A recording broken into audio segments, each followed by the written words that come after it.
Fellas, welcome. Southeast students, welcome. This is something new for us. We're excited for a little podcast on the life of Joseph. Let's introduce ourselves. My name is Justin. If you don't know who I am, I work here. Reid, introduce yourself. Tell us a little bit about who you are.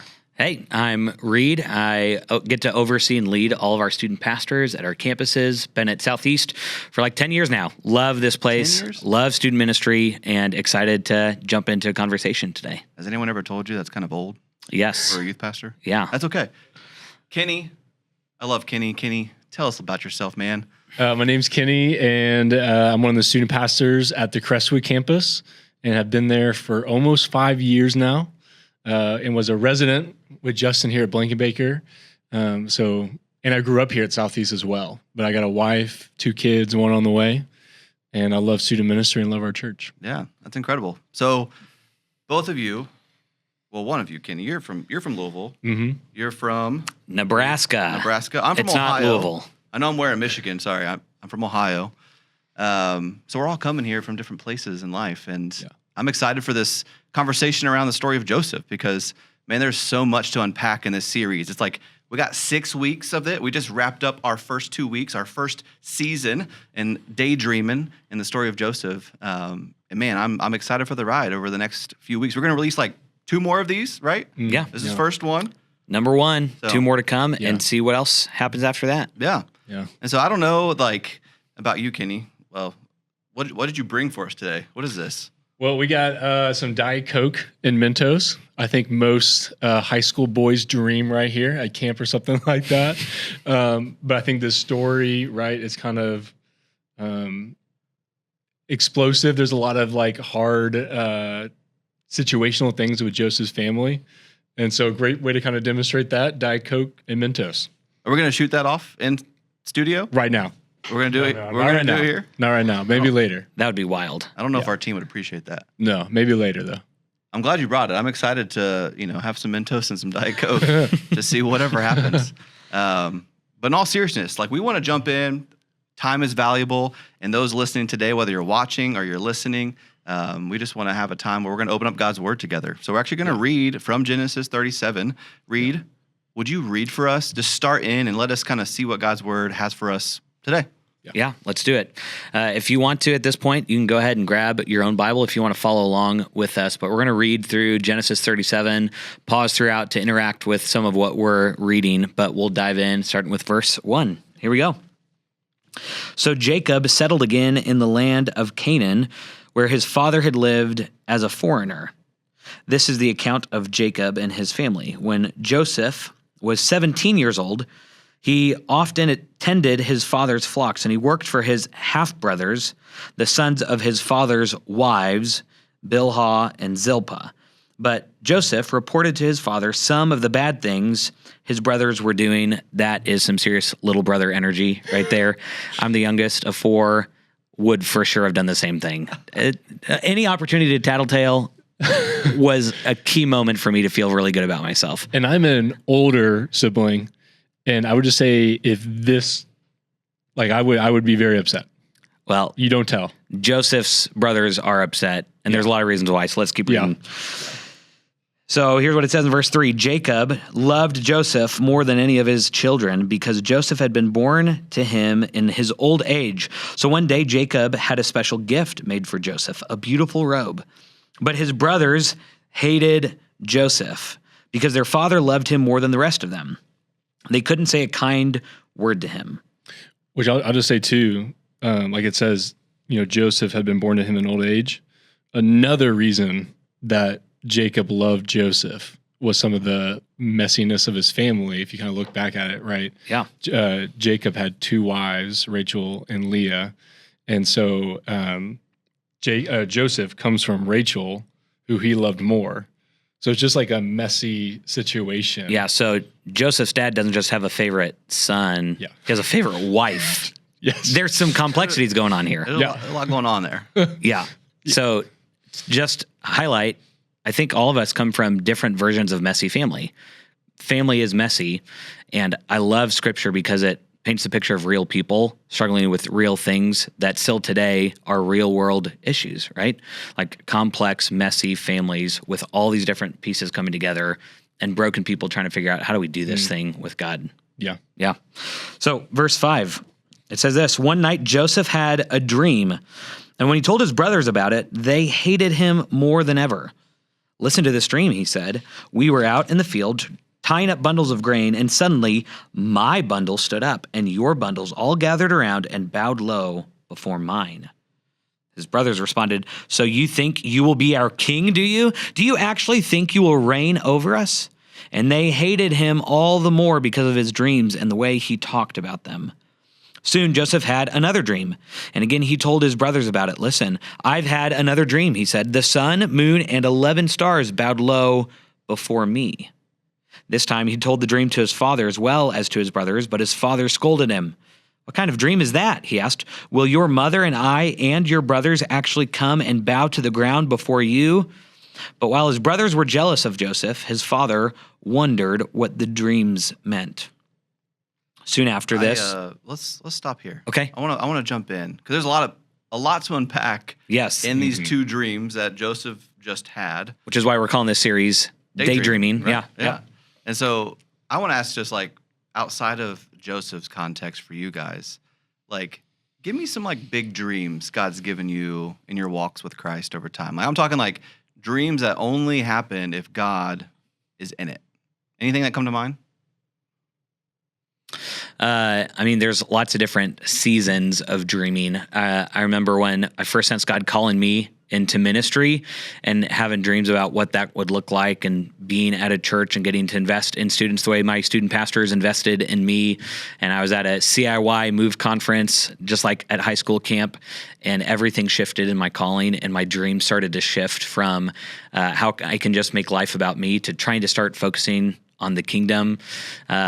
My wife and I, we struggled with several miscarriages after our first two kids. And I remember we both had dreams of like, man, we still want to have more kids. We want a larger family, but we didn't know if that was going to happen because time after time after time, we kept losing different babies at different stages of pregnancy. And yeah, so many different dreams from personal life to ministry life, and dreams of, I remember as a middle school, high school student, I wondered if my pornography addiction could be kicked, and if I could walk in freedom from this thing that had held me for 4 or 5 years.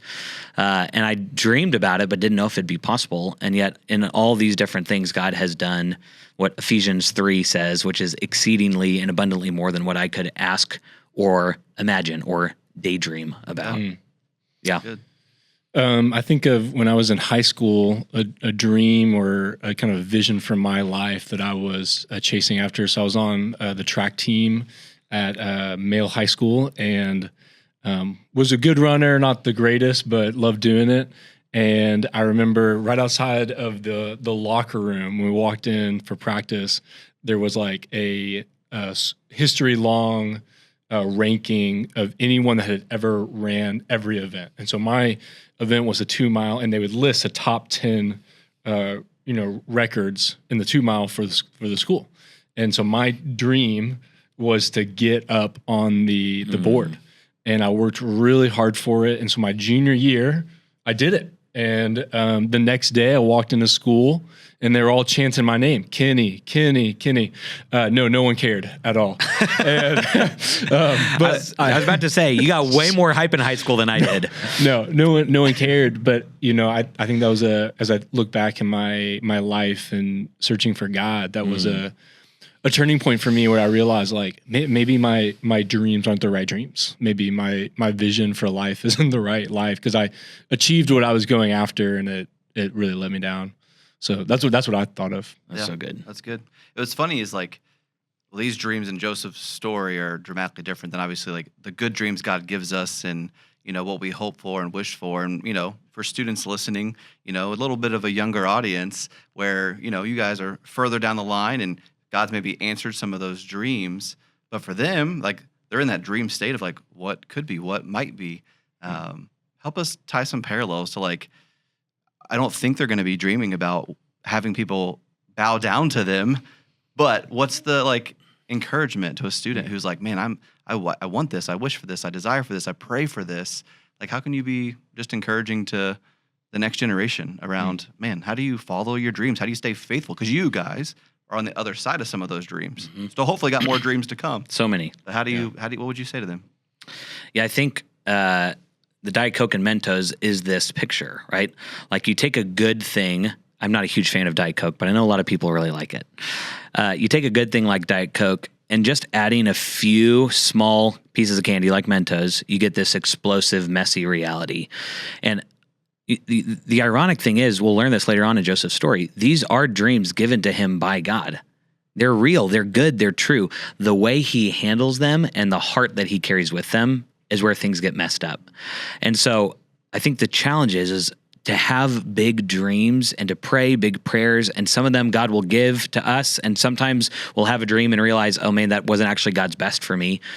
But ultimately, if we carry a spirit of humility with it, like then we can carry it the right way.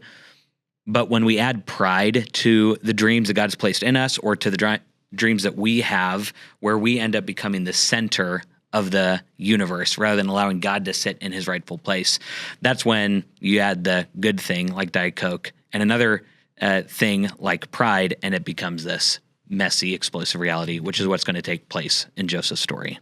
Yeah. I think what's interesting about Joseph's story is that, and I think it's true for all of us, like, we grow up in families or situations that have a lot of promise. Like, God's given Abraham this promise, which has led to his father Jacob, but then like a lot of brokenness, right? The multiple wives, and the hatred, the favoritism, like, there's a lot of messiness here. Yeah. And so all of our families have this combination of like a lot of promise and a lot of brokenness, and then you have dreams in the middle of that of who you're going to become. And so I think one of the things we have to recognize is how God is going to use Joseph and his story is possible, like, for us at home, that no matter your brokenness, like, God can use that. And so, and I don't know, Reid, if you'd agree with this, like with students, but when I stepped into student ministry, I did not recognize how much I would see students bring their parents to Jesus, how much I would see like students pray for their parents' marriage or tell them about Jesus. I did not like see that coming. Yeah. And a couple of weeks ago, we had a student in our ministry who gave her life to Christ at camp, baptized her mom. Mm-hmm. And I'm sitting like front row, like bawling. Yeah. And it was awesome. And I just to say like there's, we often in high school were dropped into some messy places full of promise, full of goodness and brokenness at the same time. And the Lord here can use it and will use it. So don't lose sight of your dreams and just pray them continually. And I'm sure there's at some point, like Joseph probably forgets about, and we'll see where the story goes, but he probably forgets about his dreams. Yeah. But the Lord realizes them or changes them too. Yeah. In a way. Yeah. The more you spend time with Jesus, the more you'll see your dreams sounding more like the dreams that God has for you. Psalm 37, 4 and 5 talks about how God will give you the desires of your heart. But I think that happens when the desires of our hearts start sounding like the desires of his heart for us. And yeah, that's so good. Middle school and high school students at all of our campuses are so often ones who first encounter Jesus and then carry that good news back to their family. And even when that family feels broken and messy and dysfunctional, there's often the first question of like, can God use me because this is what my family is like, or this is what I'm like? And yet God is always in the business of using imperfect people coming from imperfect families. That's what the Bible shows us time after time after time. Yeah. And I would just say too on Joseph, like in any of our stories, like God's ultimate goal is our transformation. And so maybe like when I think about my dreams or my vision, my track dream, right? Yeah. My vision was like worldly something, know, and even sometimes they can be good-hearted, but at the end of the day, like God's going to change Joseph from like a prideful little brother punk, to a leader that really kind of was humble and became good. Yeah. So. Yeah, that's good. Kenny, just so you know, hope tonight when you're dreaming, you hear me chanting, Kenny. Won't happen. Pray about it. Pray, was it? Yeah. Well, you guys want to jump back into the text and kind of Yeah. see how the rest of this, chapter unfolds? Yeah. This is where the Mentos and the Diet Coke are about to get a little bit more explosive. There might be an explosion or two. There we go. Let's keep reading. What verse were we at? Remind me where we 12. stopped. I think we're at 12, yep. Okay, perfect. Soon after this, Joseph's brothers went to pasture their father's flocks at Shechem. And when they had gone there for some time, Jacob said to Joseph, "Your brothers are pasturing the sheep at Shechem. Get ready, and I will send you to them." "I'm ready to go," Joseph replied. "Go and see how your brothers and the flocks are getting along," Jacob said. "Then come back and bring me a report." So Jacob sent him on his way, and Joseph traveled to Shechem from their home in the valley of Hebron. When he arrived there, a man from the area noticed him wandering around the countryside. "What are you looking for?" he asked. "Dude's just lost, just walking around." So thank goodness for this random stranger who shows up in this story. There's no roads in this world. No roads. He said, "I'm looking for my brothers," Joseph replied. "Do you know where they are pasturing their sheep?" "Yes," the man told him. "They have moved on from here, but I heard them say, 'Let's go on to Dothan.'" So Joseph followed his brothers to Dothan and found them there. When Joseph's brothers saw him coming, they recognized him in the distance. Why do you think they recognized him? Any guesses? You got to use some Holy Spirit imagination. The coat, the robe. Ah, Technicolor. yeah. Where does that term come from? I don't know. That's the term, right? Technicolor? Is it the term? I don't know. I don't know. I feel like I've heard like Technicolor Dreamcoat. Mm. Is that crazy? Am I crazy? Isn't that a Broadway thing? Is that a Broadway thing? I don't think I don't that's a know what you're biblical talking thing. about. I should, And I'm let's, not in let's touch redact that. with This Yeah, is where we need popular ChatGPT. The colorful coat. I don't know. Joseph. Joseph does Who have knows them? a special coat. Yeah. Some people think it's colorful. Some one of the translations I was reading talked about how it's a long sleeve coat. Like there's something special about it, like having extra material on it. But either way, there was this special thing, and they see Joseph coming from a long way off and recognize him right away because the symbol of his father's love for him has become the symbol of their hatred for him. Yep. So I won't call out my Sunday school teacher for where I got that information, but continue on. it's all her fault, though. Just kidding. They recognized him in the distance, and as he approached, they made plans to kill him. "Here comes the dreamer," they said. "Come on, let's kill him and throw him into one of these cisterns. We can tell our father a wild animal has eaten him. Then we'll see what becomes of his dreams." But when Reuben heard of their scheme, he came to Joseph's rescue. And Reuben's the oldest brother, so leader of the family when it comes to the brothers. So Reuben heard of their scheme, and he came to Joseph's rescue. "Let's not kill him," he said. "Why should we shed any blood? Let's just throw him into this empty cistern here in the wilderness. Then he'll die without our laying a hand on him." So I thought Reuben was going to come in clutch. And he's like, let's not kill him. Let's just let him die of natural causes. Yeah. So still kind of not great. nice, Kind but- of nice, but not great. Yeah. Not great. The next line. Reuben was secretly planning to rescue Joseph and return him to his father. So when Joseph arrived, his brothers ripped off the beautiful robe he was wearing, and then they grabbed him and threw him into the cistern. Now the cistern was empty. There was no water in it. Then, just as they were sitting down to eat, they looked up and saw a caravan of camels in the distance coming toward them. It was a group of Ishmaelite traders taking a load of gum, balm, and aromatic resin from Gilead down to Egypt. Judah said to his brothers, "What will we gain by killing our brother? We'd have to cover up the crime. Instead of hurting him, let's sell him to those Ishmaelite traders. After all, he's our brother, our own flesh and blood." And his brothers agreed. So when the Ishmaelites, who were Midianite traders, came by, Joseph's brothers pulled him out of the cistern and sold him to them for 20 pieces of silver. And the traders took him to Egypt. I think there's a lot of discussion on like family trauma, and like I think we all had that a little bit. Like imagine this, like just imagine being Joseph sitting in this hole and you're hearing the conversation of your brothers. And like I imagine Joseph like thinks, yeah, I know my brothers don't like me, like things aren't great at home or whatever. But I don't think he ever saw this coming. And, how could you? Yeah. Yeah. And I think like this would have sat in his head forever. This is the opposite of the dream he got.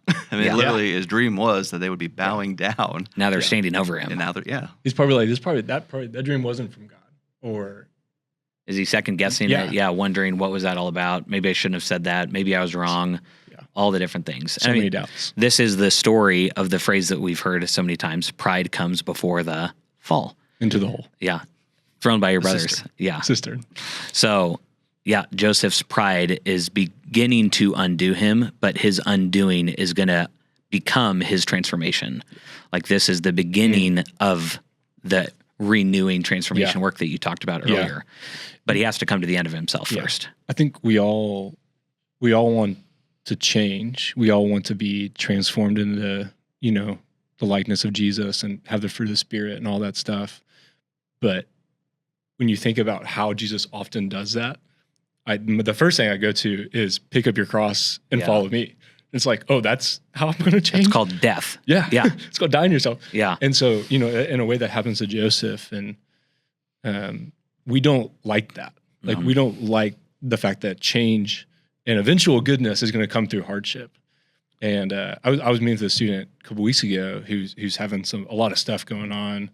Hard circumstances been given to him. Yeah. And he was a little mad at God. And I understand that. I mean, I think we've all been there. Yeah. And just we all have to wrap our heads around the reality that God's going to do something good through something bad often. Mm-hmm. And that he's going to be faithful with it. But again, Jesus' ultimate goal is to change us into something good. And that's going to come through picking up a cross or ending up in a cistern. And it's wild. Yeah. Translate for me real quick. Like, put yourself in the shoes. I'm a freshman boy. I'm in the pit right now. Mm-hmm. Like, I'm currently actively stuck at the bottom of this cistern, and I don't see hope. I'm hearing the chatter of the betrayal around me. Yeah. Like, what do you do with this story? We're not done with the story, but like, how do you deal with the pit? Because the pit moment is hard. Yeah. So what do you do? Like, how do you guys process pit moments in your life? Yeah. I think the first time I had to recognize I was in a pit, I was actually just a few years ago in ministry, and all these miscarriages had happened. And it was the first time like unexplained suffering had happened to me. My grandma had passed away from cancer, but she was old. Like, I got it. It was the first time I didn't understand. I didn't have a good answer for why. And I remember reading a book that one of my friends gave to me, and it talked about the quickest way to get to the sunrise is not to chase the setting sun, but to run into the night. And there's so much of my life and our culture that tries to get me to run towards comfort and avoid pit moments. And yet, as much as I did not want that situation or that season for myself personally, and as much as that freshman student doesn't want where they're at, I would not be who I am today if God hadn't met me there, and I would have missed God if I had tried to get out of the pit on my own. But it was an embracing and running into the darkness, running into the night that actually got me out on the other side. And I mean, the theme that we'll see through the rest of Joseph's story in season 2 and season 3 is this theme of, and God was with Joseph. And so at the bottom of the pit, you might not see it, you might not feel it, you might not sense it or believe it, and you've got all these doubts. But the reality is, God is with you. He was with me in my pit. He's been with Kenny in his pits. He's been with you in your pits. And it doesn't often feel like it, but he's there. And somehow we can trust it. Good. I think I told my students this a couple weeks ago. I think what we often do when we face a hard thing, like kind of what the world kind of thinks very naturally is, oh, I'm experiencing darkness. So the light, being God, either doesn't exist or isn't good. And but on the opposite side, and so what we often do is we get rid of the light because of the darkness. And I think a lot of Christians do and are led to, often the reason that we do come to Jesus is because you experience a darkness and they're like, oh my goodness, the light, God is so much better. And it's the darkness that pushes you into a deep, authentic, real relationship with God. And so don't be quick to throw God out. Yep. Help use the darkness to recognize how good the light is. And that one day, as we read the Bible, we recognize that light is going to come into every inch of the world and our lives for eternity. Yeah. There's a student at E-Town, at our E-Town campus, who last year came to church for the first time in a long time and was like ready to figure out God. And I asked him like, hey, what brought you back? It had been a long time since I'd seen him. And he said, I had to hit rock bottom to recognize that God was the rock at the bottom. And he had seen that somewhere on social media, but that was the thing that stuck to him. He's like, oh, that's where I'm at. I'm at rock bottom, but God's brought me here to reveal something about himself. He's the rock that's here with me at the bottom. God's not far away. He's with me, and he's something solid that I can stand on even when I'm in this low moment. And I loved that image, that was what spoke to him. And not that God was far off up above, but that God was with him. He was the rock at the bottom. Yeah, that's good. And I feel like we could go on for days talking about this story. And there's so much more to the story. Yeah, there is. So let's go ahead and finish up the chapter. Okay. And then maybe we'll get to some takeaways on Let's do it. what we're thinking. So let's jump back. I don't remember what verse we were on. Anybody remember? 20 pieces of silver, so 29. 29. Let's round home. Sometime later, Reuben returned to get Joseph out of the cistern. When he discovered that Joseph was missing, he tore his clothes in grief. Then he went back to his brothers and lamented, "The boy is gone. What will I do now?" Then the brothers killed a young goat and dipped Joseph's robe in its blood. And they sent the beautiful robe to their father with this message, "Look at what we found. Doesn't this robe belong to your son?" Their father recognized it immediately. "Yes," he said, "it is my son's robe. A wild animal must have eaten him. Joseph has clearly been torn to pieces." Then Jacob tore his clothes and dressed himself in burlap. He mourned deeply for his son for a long time, and his family all tried to comfort him, but he refused to be comforted. "I will go to my grave mourning for my son," he would say, and then he would weep. Meanwhile, the Midianite traders arrived in Egypt, where they sold Joseph to Potiphar, an officer of Pharaoh, the king of Egypt. Potiphar was captain of the palace guard. Well, we're just getting some new characters introduced at the end of the story. Setting up season 2. Season 2 is coming. What's to come, yeah. But as we look back at Genesis 37, like, give me like, what's your key takeaway? Like, what sticks out to you as like, man, this is something God is teaching me because it's been a while since I've been through Genesis. Mm-hmm. So I feel like, it's good to go back, and the throwback of Joseph's story has been good for me. But for you guys, I'm curious, like, what's the takeaway you could leave with our people?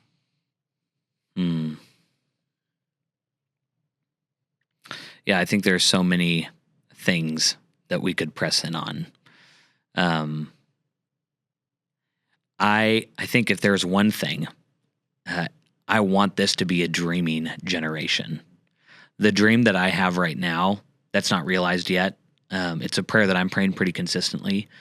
I'm dreaming that this generation that's been labeled and called the anxious generation, that title would be ripped off by Jesus, and that they would become the abiding generation, that they would know Jesus and be connected to him deeply. And that doesn't mean that all the anxiety goes away, but that the label would be that they're connected to Jesus. I want this to be a generation that dreams big dreams for their families, for their lives, for their schools, but that in all those dreams, that there's one central figure, and it's not them. The center of my dreams can't be me, because I'm not big enough to hold it all together. The center of our dreams has to be the person of Jesus, because he's big enough to hold it all together. He has enough strength and power and authority to actually make it happen. And I want students, I want you to dream. Parents, I want you to dream big dreams for your students. Leaders, dream big dreams for your small group. But in all that, make Jesus the center of those dreams, because then he's the one who gets glory. And it's that passage Jesus shares where he says, if the Son of Man would just be lifted up, that he would draw all men to himself. And our dreams, when our dreams lift Jesus up, he doesn't want us to not dream. He just wants us to dream about things that make him look really, really good in this world. Well, amen to all of that. That is awesome. I think a couple of things that stand out to me are, one, if you kind of look forward a little bit, like that we just read through 37, 38 doesn't even touch on the story of Joseph. Yeah. And then it picks up. Yeah. And I think that's so true, that there is a waiting period. And students, maybe you're in a waiting period. Maybe you're like the student I met with, going through a hard time. And you may have to wait a little bit, but God will redeem your story and use some hard things in it. And I think, in the topic of dreaming and daydreaming and Joseph, like the prayers you pray now and the way that you consecrate yourself toward the Lord now will reap benefits later. Mm-hmm. And so Joseph had to do that the hard way. But the prayers you pray now, the dreams you have now, will one day be reconciled, maybe after a long time of waiting. But they'll be really good, I think.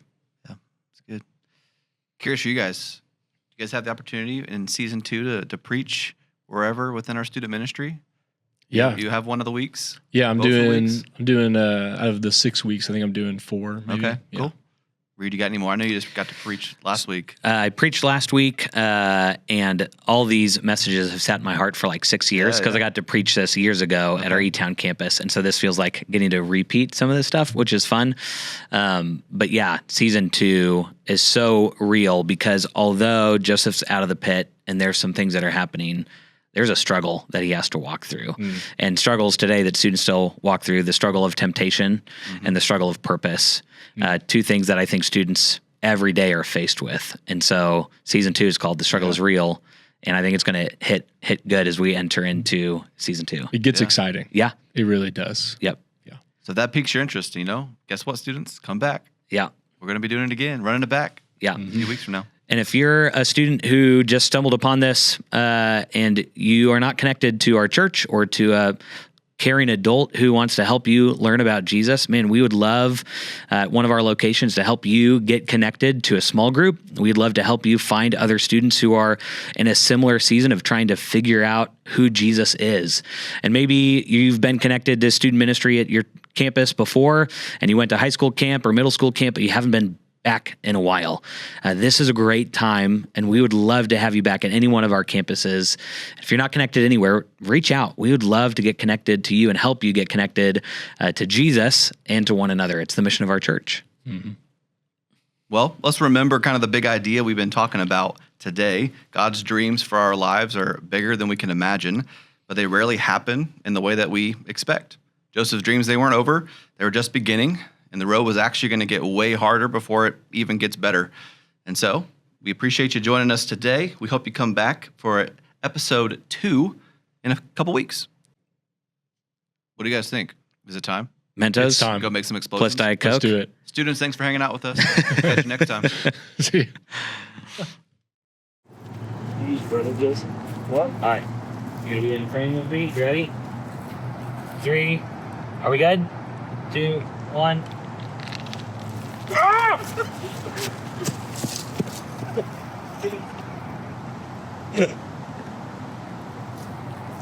I missed a lot.